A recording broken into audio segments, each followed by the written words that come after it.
Still, Grameen officials say as the family's meal ticket, women increase their leverage in family decision-making, and this improves their sense of confidence. I am given respect. We are offering a very good service to the village, and people are very thankful for our phone business. The bank also wants to change the future face of Bangladesh. It asks borrowers to have fewer children and to educate them. Poultry entrepreneurs Dilwara Begum and Nazimuddin, between them, had just 4 years of formal education. But their son, Nazir, who's 20, will finish college in 2 years and plans to start his own poultry business. At 16, his sister, Nasreen, would traditionally be married. Instead, she will go to college and hopes to become a journalist. Education has become a top priority in the Grameen group. I would say it's about 100% enrollment from Grameen families today, and many of them are in colleges, universities, coming all the way. So that is very different.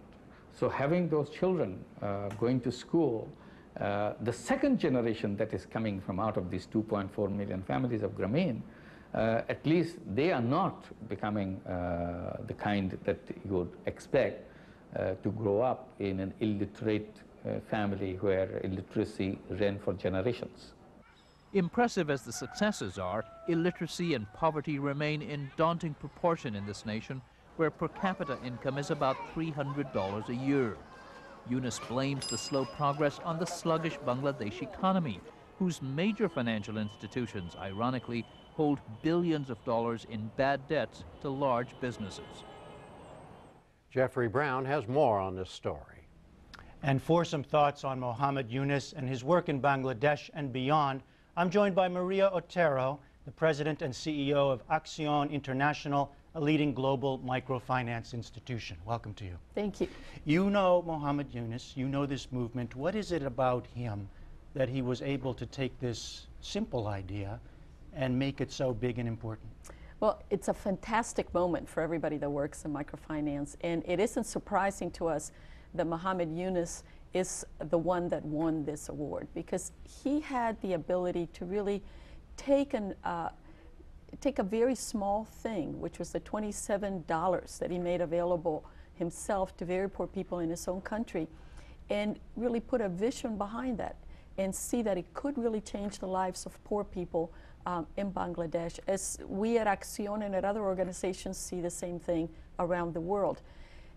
Muhammad Yunus was educated in this country, as you pointed out, and I think he understood how he could also relay the messages of poverty in the developing world around the world, and then be able to give this story the sort of life and the sort of message that it needed.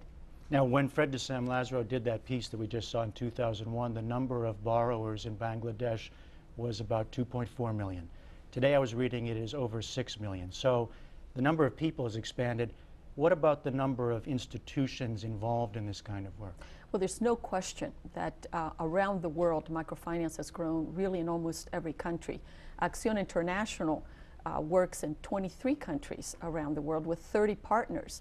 And our numbers have also grown the same way, as we are right now reaching over 2 million people around the world. So I think we are an example of how you can take very small loans and put them in the hands of very poor people and demonstrate that they can not only use them, but that they can pay them back. And that was the message that Muhammad Yunus is now making part of sort of household knowledge, that poor people, if given an opportunity, can really make a difference in their own lives. Is the focus worldwide still on women, just as we heard him talk about?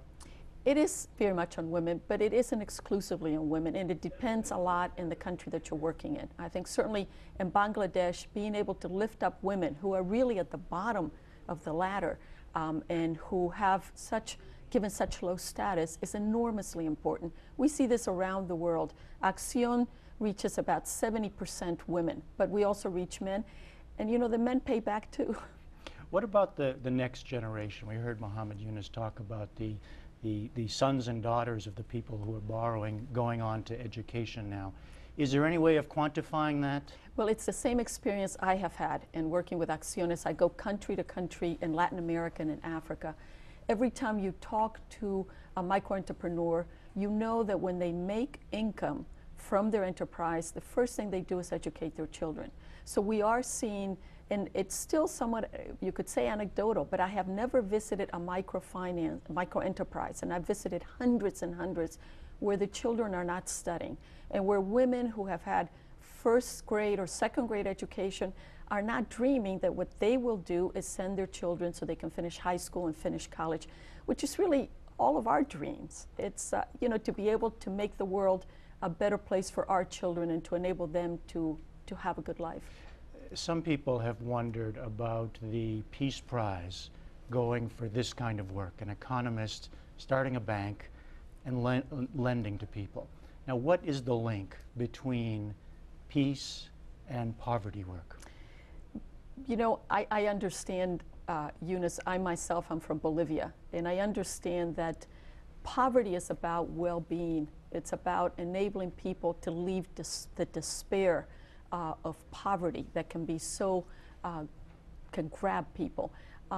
Once you do that, once you have people be able to have some well-being, have shelter, have food, their dignity, their hope, their sense of self, their capacity to think about the future improves, and that makes them part of what can be a peaceful process rather than one that would turn to violence in order to look for a better life. All right, Maria Otero on the work of Muhammad Yunus and many others. Thank you very much. Thank you.